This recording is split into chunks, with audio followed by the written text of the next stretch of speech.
Hello guys. I think I've made all of the mix CDs that I was supposed to. You have until, let's say, the beginning of May. So whenever beta is over, if you haven't sent me your address or any information that you want a mix CD, then you're not getting one. That's how that's going to go.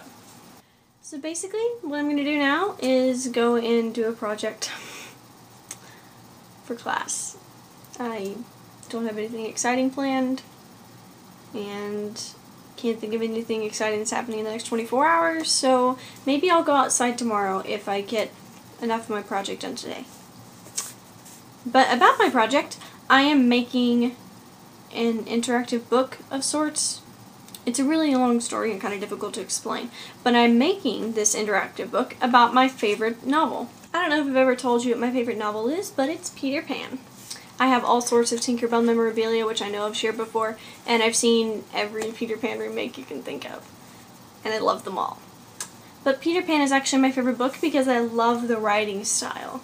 I love the way that Barry plays with words, and Hook looks at him and goes, "Split my infinitives." How great is that?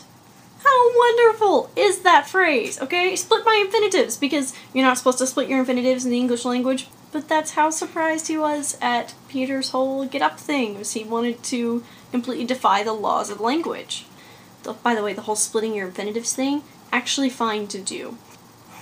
It's one of those rules left over whenever they try to make the English language have the same rules as Latin, when it actually has, Germanic ancestry, so it doesn't really fit into Latin rules very well.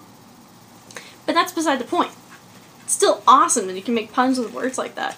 And even the way that he describes Neverland, it's just beautiful. I'm trying to find a passage. Okay, just as an example, I'm going to the beginning of chapter 5, whenever he's coming back with Wendy and John and Michael, and they're going back to Neverland.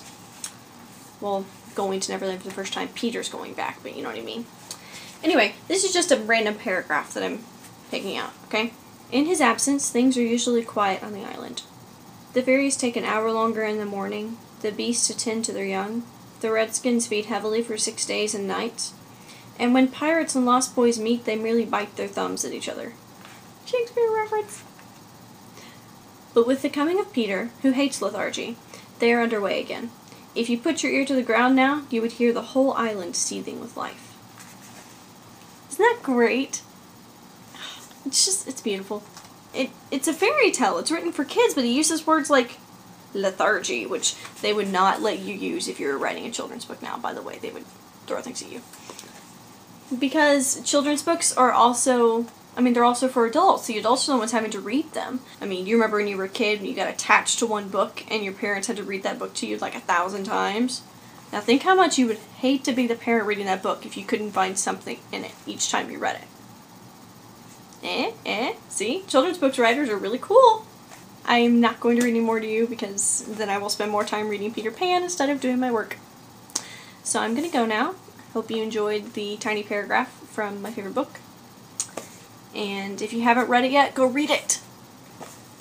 It's really good. Okay, I will see you guys tomorrow.